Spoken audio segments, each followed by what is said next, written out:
अब ये प्रसंग आगे बताया है कि फिर हम इसके पास आए, ब्रह्मा के पास आए, फिर हम विष्णु के पास आए, फिर हम शिव के पास आए। लेकिन काल के अज्ञान के कारण, काल प्रभाव से इन्होंने हमारी बात को सुना अवश्य, लेकिन स्वीकारा नहीं। तीनों देवताओं ने, ब्रह्मा जी, विष्णु जी, शिव जी ने। कबीर साहब कहते हैं, हम बैरागी ब्रह्मपद सन्यासी महादेव, सो हम मंत्र दिया शिव जी को, वो करे हमारी सेव। परमात्मा कहते हैं, ब्रह्मा को भी हमने ही बताया था कि इस ओम मंत्र का जाप कर तू, क्योंकि ये भी मालिक के बच्चे हैं। परमात्मा ने तो अपने सारे बच्चे एक जैसे होते हैं। और विष्णु जी को भी परमात्मा ने हरियम नाम दिया था, जिसका वो स्वयं भी जाप करते हैं। लक्ष्मी जी भी इसका जाप करती हैं। इसलिए दिया था कि इनकी थोड़ी बहुत बैटरी चार्ज होती रहेगी। और शिव जी को परमात्मा ने ये सोहम मंत्र दिया था। अपनात्मा परमात्मा ने जो जड़ी बनाकर आपको 7 मंत्रों की दी है, उसका एक विशेष लाभ होगा। उसके बाद फिर आपको सतनाम दिया है। सतनाम जिसको मिल जाएगा, उसके बाद फिर जब आप सारनाम के योग्य हो जाओगे, सारनाम दिया जाएगा। फिर आपके मोक्ष में संशय नहीं रहेगी, लेकिन रहना पड़ेगा मर्यादा में अंतिम श्वास तक। यदि आप जी ने ये नाम तीनों प्राप्त भी कर लिए और गुरु जी से, परमात्मा से दूर हो गए, इससे निकल गए, तो फिर काल के जाल में रह जाओगे। मोक्ष नहीं हो सकता फिर आपका। हाँ, दुर्गति और बढ़ जाएगी। जैसे ऊपर ब्रह्मलोक में चले जाओगे, क्योंकि कमाई बहुत हो जाएगी, देवता तुम्हें में से बनाएगा। और अपुण्यात्माओं, जैसे अब जितने पुण्यात्मा इस मंत्र का विधिवत साधना करेंगे, इस मर्यादा में रहकर दास से उपदेश लेकर, ये करोड़ों की संख्या में होगी। और इन्हीं में से फिर जो पार तो होंगे, वो तो करना क्या है, और जो रह जाएंगे उनको फिर इसी काल के कोलू में डाल देगा।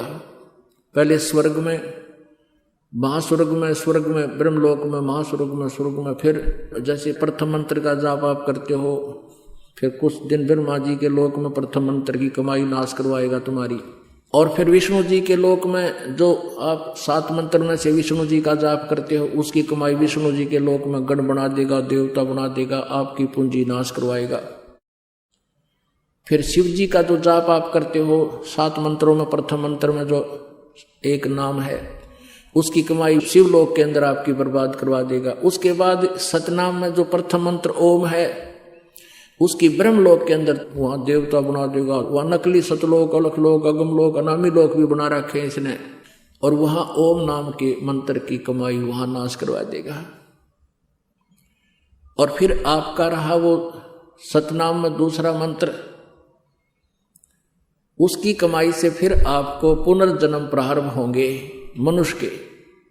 सतयुग में आओगे तुम, वह बैटरी चार्ज तो होगी इस समय की, और वह समाधिस्थ होने लग जाओगे, सब ठाठ होंगे, क्योंकि उसमें ऐसा ही प्रावधान होगा। अच्छी आत्माओं के कारण परमात्मा के आदेश से काल यहाँ बहुत अच्छी व्यवस्था कर देता है। बहुत बढ़िया फलदार वृक्ष होंगे, लाखों वर्ष की आयु होगी, और फिर भगवान की जरूरत है कोई ना। लेकिन पिछले संस्कार से आत्मा जरूर मालिक को चाहेगी, डले डुआ होगा आपसे, हैं, समाधि डुआ देगा। जैसे ब्रह्मा को कहा था तप करो तप करो, ब्रह्मा तप करने पर डले डोन पर ला दिया। अब ब्रह्मा जी से ही लेकर ज्ञान सभी ऋषि लागे, ये डले डोन समाधि स्टोन लागे। फिर अंदर समाधि क्या है कि अंदर टेलीविजन टाइप है ये शरीर। इस जो सा भी कमल चैनल आपका ऑन हो गया, उसमें हो रहे कार्यक्रम आप देखते रहोगे और जीवन व्यर्थ कर जाओगे। This is meditation. ये यूजलेस है, ये बर्बाद करने वाला है।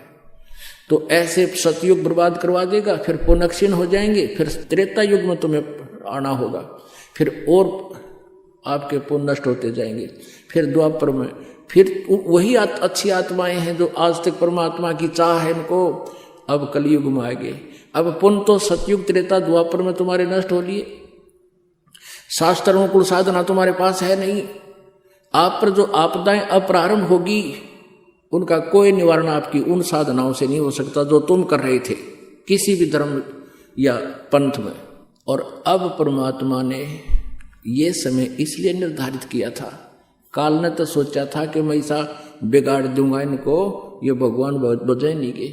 मालिक को पता था कि ये मेरा कलयुग में ठावेंगे, बीच में ये मेरी नहीं सुनेंगे। आते रहे प्रभु, अपना ज्ञान देते रहे, क्योंकि उनका नियम है।